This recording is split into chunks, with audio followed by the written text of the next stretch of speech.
ఈరోజు సుదీర్ఘకాలంగా పెండింగ్లో ఉన్న జర్నలిస్టుల సమస్యలను పరిష్కరించాలని చెప్పేసి డిమాండ్ చేస్తూ టీడబ్ల్యూజేఎఫ్ ఆధ్వర్యంలో రాష్ట్ర వ్యాప్తంగా ఇచ్చిన పిలుపు మేరకు ఖమ్మం కలెక్టరేట్ కార్యాలయాన్ని ముట్టడించడం జరిగింది. ఈ కార్యక్రమానికి తరలివచ్చిన జర్నలిస్టు సోదరులందరికీ ప్రత్యేకమైన ధన్యవాదాలు, కృతజ్ఞతలు. జర్నలిస్టులకు అక్రిడేషన్ల సమస్య దగ్గర నుంచి మొదలుకుంటే రైల్వే పాసులు, బస్ పాసులు, దాంతోపాటుగా ఆర్సీ ఇన్ఛార్జీలుగా ఉన్న రిపోర్టర్లకు మండల స్థాయి రిపోర్టర్లుగా గుర్తింపు పొందటాన్ని ఈరోజు జర్నలిస్ట్ సమాజం ఒక తక్కువ చేశారు, మమ్మల్ని మా స్థాయి తగ్గించారు అనే భావానికి గురవుతా ఉంది. దాంతోపాటుగా ఈరోజు అనారోగ్యానికి గురవుతున్న అనేక మంది జర్నలిస్టులు ఉన్నారు.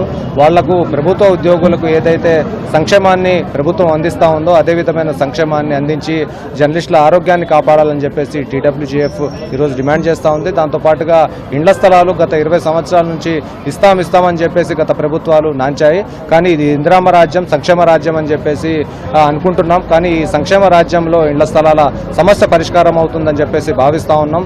దాంతోపాటుగా అక్రిడేషన్ల కార్డుల విషయంలో వస్తే ఎవరైతే అర్హులు ఉన్నారో సుదీర్ఘకాలంగా దీన్నే వృత్తిగా వాళ్ళు భావించి వృత్తిని కొనసాగిస్తూ ఉన్నారో వాళ్ళ వృత్తిని గౌరవించి ఈరోజు అక్రిడేషన్ కార్డులు ఇవ్వాలని చెప్పేసి కోరుతా ఉన్నాం. దాంతోపాటుగా 15వ తారీఖున హైదరాబాద్లో జరిగే టీడబ్ల్యూజేఎఫ్ ఆధ్వర్యంలో రాష్ట్ర వ్యాప్త ఆందోళనకు కూడా భారీగా జిల్లా జర్నలిస్టులందరూ కూడా తల్లి రావాలని చెప్పేసి కోరనైనది. Thank you.